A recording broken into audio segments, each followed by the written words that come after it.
So, the King of New Orleans.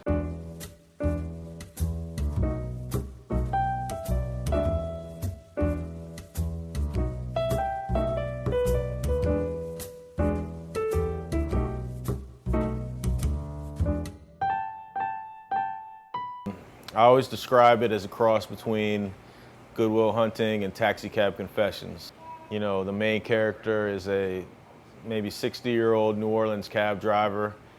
The second lead is a kid from New Orleans who's home from college. He's just gotten in some trouble, maybe kicked out, he doesn't know. He gets in the cab, hadn't even told his parents, you know, he wants to tell them in person. That conversation sparks a friendship that is the spine of the whole movie. And then sort of off of that, you have some standalone vignettes, maybe, you know, a guy who's just gotten out of jail, stripper with cystic fibrosis. You kind of see New Orleans through the prism of the cab. And, you know, Katrina happens in the middle, but it's not the overriding event of the movie. This is a job I like. This is me. Larry's shirt. Here we go.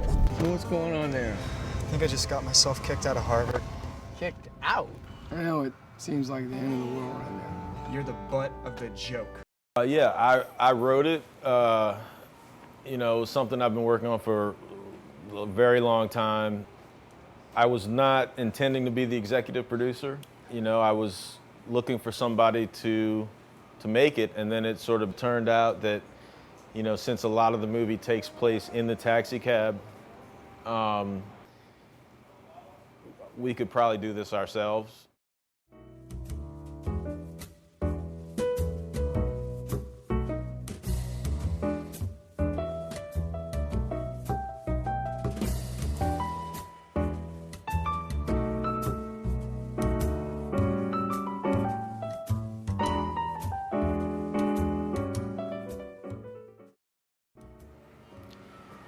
I might as well go into this. You know, the second lead is someone who's, you know, should be about a 22-year-old character, New Orleans local, and we shot the whole movie and we went back and looked, and it was great except for the scenes with the second lead.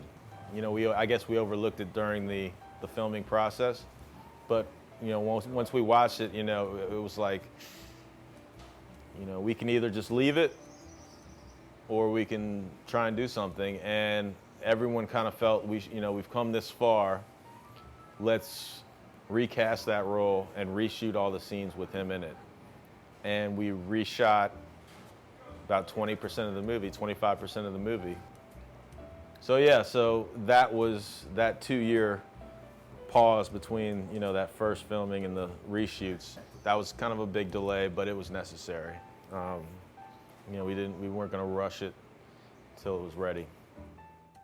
Tell me what my problem is. Why don't you just tell me? Just stop it! The world's great just the way it is.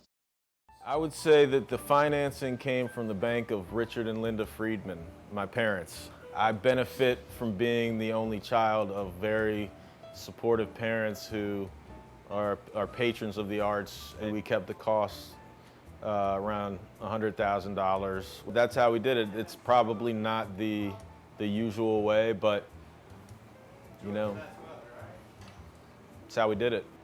Hopefully, you know, we'll make it back and then a little bit more. So we'll see. It's not the way Bobby Cohn wants it. I don't know what it is with this place. It's just, I don't want to call it voodoo because it's so cliche, and you guys probably hate that down here. But there's definitely a feel. I always sort of had it in my head I just wanted to make one movie. You know, I thought that would be hard enough, and that's just how I had my mind set. But making a movie creates a lot of interesting material. You know, some of my favorite movies are about making movies, like State and Maine. Just that jumps to mind, but I always find those interesting. And you know, a lot happened during the production of this movie that could be I guess a prequel, so to speak. Is it a full screenplay? No, and it might not ever be. I don't know. I have to really feel great about it. I definitely wouldn't mind doing some documentaries. Just, you know, as a reporter, you know, I feel like other people's stories are so interesting, and it's great when they can tell it themselves. So I could see myself doing some of that. Right now, we're just focused on trying to sell this movie and get it out in the world.